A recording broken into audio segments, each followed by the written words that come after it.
Halo, selamat pagi sahabat Daily Fresh dimanapun berada. Perkenalkan, saya Aprilia dari Yogyakarta.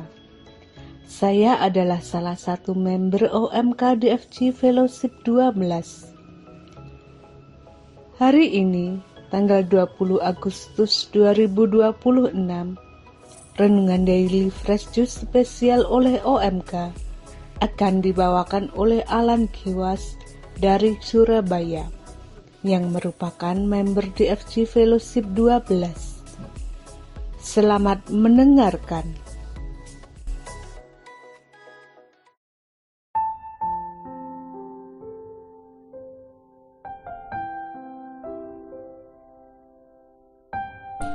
Shalom, salam sukacita.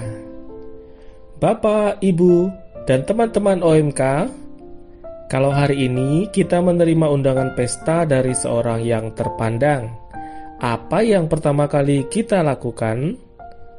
Mungkin kita akan membuka lemari, memilih pakaian yang paling bagus, memastikan kita memiliki pakaian indah dan rapi untuk dipakai. Bahkan mungkin perlu membeli baju baru. Hal ini dikarenakan kita merasa senang dan bangga juga karena diundang oleh orang terpandang tersebut. Pada hari ini kita akan mendengar dan merenungkan firman Tuhan yang diambil dari Injil Matius bab 22 ayat 1 sampai dengan 14. Mari kita siapkan hati kita.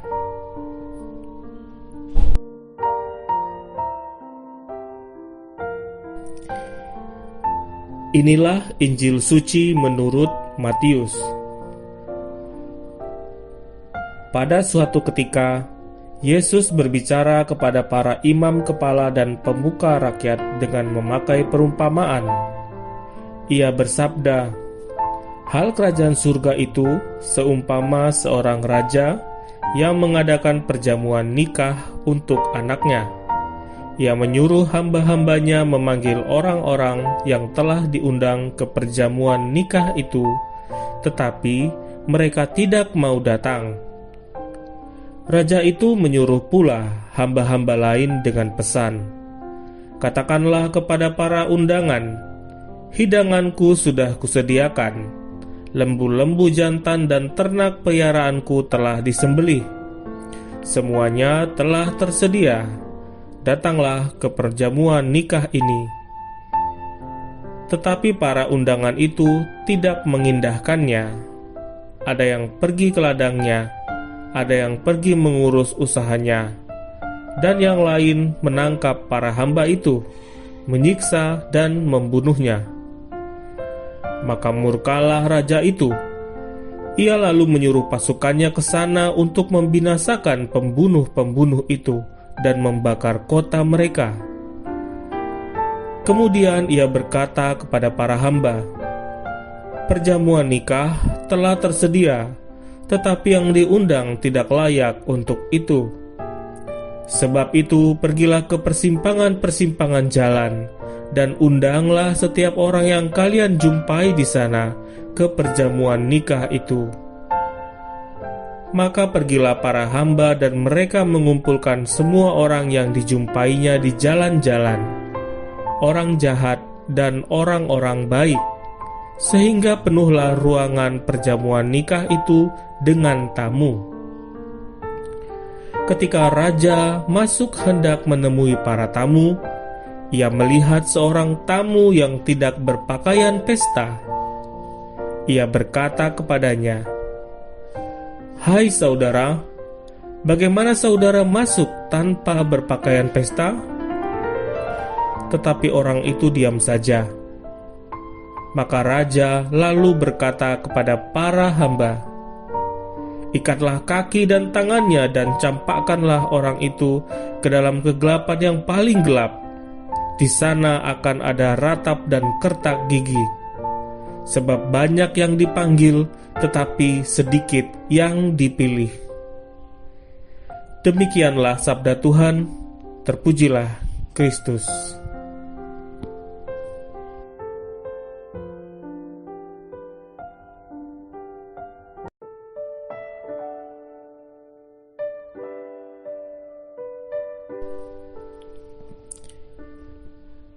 Bapak, Ibu, dan teman-teman OMK yang dikasihi Tuhan. Menarik sekali bahwa Yesus menggunakan gambaran pesta pernikahan untuk menjelaskan seperti apa kerajaan surga. Kerajaan surga memang merupakan persekutuan penuh sukacita bersama Allah. Tetapi Injil yang kita baca hari ini juga menegaskan bahwa undangan tersebut menuntut tanggapan, pertobatan, dan kesediaan dari kita untuk menjalani hidup yang baru. Sejak awal, Allah tidak menciptakan manusia untuk hidup dalam kesedihan atau kebinasaan, melainkan Allah menciptakan kita untuk hidup bersamanya dalam sukacita yang kekal. Dalam perumpamaan hari ini, Sang Raja sudah mempersiapkan semuanya untuk pesta yang besar. Yang kurang hanyalah kehadiran para tamunya. Peristiwa ini sungguh menyedihkan hati raja. Tamu-tamu yang mendapat undangan malah menolak hadir. Ada yang lebih memilih mengurus ladangnya, ada yang sibuk dengan usahanya, bahkan ada yang sampai menyiksa dan membunuh utusan raja. Bukankah ini sering terjadi menjadi gambaran hidup kita? Bekerja dan mencari nafkah itu bukan hal yang salah. Justru semua itu adalah tanggung jawab yang Tuhan percayakan kepada kita. Tetapi persoalannya adalah ketika pekerjaan, kekayaan, jabatan, bahkan kesibukan dalam pelayanan sekalipun membuat kita lupa kepada Sang Pemberi hidup. Kita bisa menjadi begitu sibuk membangun kehidupan di dunia sampai lupa untuk mempersiapkan kehidupan yang kekal. Di sisi lain, ada juga orang yang tidak datang kepada Tuhan karena terlalu larut dalam penderitaannya. Orang yang berada dalam kondisi sakit, mengalami kegagalan dalam usahanya, kehilangan orang yang dicintai, atau menghadapi masalah keluarga, seringkali diterjemahkan mereka bahwa Tuhan sudah meninggalkan mereka. Akibatnya mereka semakin menjauh dari Tuhan. Padahal, justru dalam masa-masa itulah Allah siap memberikan pertolongannya. Tidak semua penderitaan berasal dari Tuhan, tetapi di dalam setiap keadaan, Tuhan hadir dan memanggil kita untuk lebih dekat kepadanya. Yang luar biasa dari perumpamaan ini adalah ketika para undangan pertama menolak, Raja tidak membatalkan pestanya. Ia justru menyuruh para hambanya pergi ke jalan-jalan dan mengundang siapa saja, orang baik maupun orang yang dianggap berdosa. Bahkan setelah manusia jatuh ke dalam dosa, karena begitu besar kasih Allah, Ia mengutus putranya sendiri, Yesus Kristus, untuk menebus dosa kita. Salib Kristus menjadi tanda keselamatan dan pintu kerajaan surga terbuka bagi siapapun yang mau datang kepadanya. Ketika pesta berlangsung, Raja melihat ada seorang tamu yang tidak mengenakan pakaian pesta. Lalu kemudian Raja mengusir orang itu. Sekilas kisah ini terasa keras ya. Mengapa hanya karena pakaian seseorang harus dikeluarkan dari pesta? Bapak, Ibu, dan teman-teman OMK, kalau kita melihat lebih dalam, Yesus sebenarnya sedang berbicara bukan tentang pakaian di tubuh, melainkan tentang kesungguhan hati.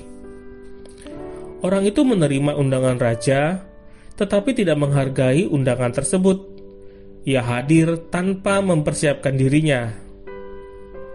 Apakah undangan pesta dari seorang raja sebagai sesuatu yang biasa saja? Kadangkala kita pun bisa bersikap seperti itu. Kita yang sudah dibaptis, tetapi kita sungguhkah mencerminkan sebagai murid Kristus? Kita rutin mengikuti misa, tetapi apakah setelah pulang kita tetap hidup dalam kasih? Kita rajin berdoa, tetapi masihkah kita mudah membenci, memfitnah, atau kita sulit mengampuni? Jangan-jangan kita sudah berada di ruangan pesta, tapi lupa mengenakan pakaian pesta yang layak. Lalu apakah sebenarnya pakaian pesta tersebut? Menurut saya, pakaian pesta terbaik bukanlah kesempurnaan. Kalau Tuhan menunggu kita sempurna, tidak ada seorang pun yang layak masuk ke pestanya. Pakaian pesta terbaik adalah hati yang terus mau diperbaharui oleh Tuhan. Beriman yakni tetap percaya meskipun doa belum dijawab. Pakaian pesta terbaik adalah kasih yang diwujudkan dalam tindakan nyata, kejujuran dalam pekerjaan, kesetiaan dalam keluarga, kepedulian kepada mereka yang lemah, serta keberanian untuk melakukan apa yang benar meskipun tidak mudah.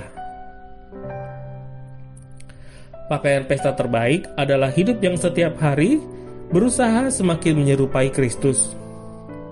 Mungkin pakaian itu belum sempurna, mungkin masih ada noda dosa di sana-sini.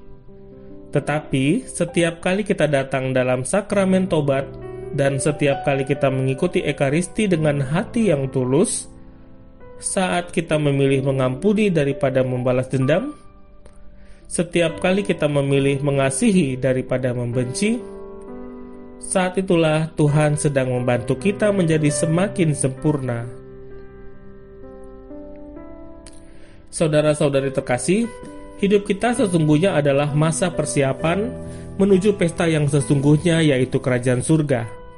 Tidak ada seorang pun yang tahu kapan undangan terakhir itu akan datang. Yang kita tahu hanyalah hari ini Tuhan masih memberi kita kesempatan untuk mempersiapkan diri. Jangan sampai ketika Tuhan memanggil kita, kita berkata, "Tuhan, saya terlalu sibuk. Tuhan, nanti saja. Kalau sudah tua, saya bertobat." Wah, jangan sampai kita datang ke hadapannya tanpa mengenakan pakaian pesta yang pantas. Marilah kita menggunakan setiap hari yang Tuhan berikan untuk memperindah pakaian pesta kita. Bukan dengan pakaian mahal, melainkan dengan iman yang semakin teguh, harapan yang tidak pernah padam, dan kasih yang semakin nyata dalam kehidupan sehari-hari. Semoga ketika kelak kita berdiri di hadapan Raja segala raja, kita tidak hanya menjadi orang yang menerima undangannya, tetapi menjadi tamu yang siap menyambut, yaitu hidup yang berkenan di hadapan Tuhan. Amin. Bapak, Ibu, dan teman-teman OMK, sampai bertemu lagi di renungan spesial dari Fresh Juice berikutnya. Salam sukacita.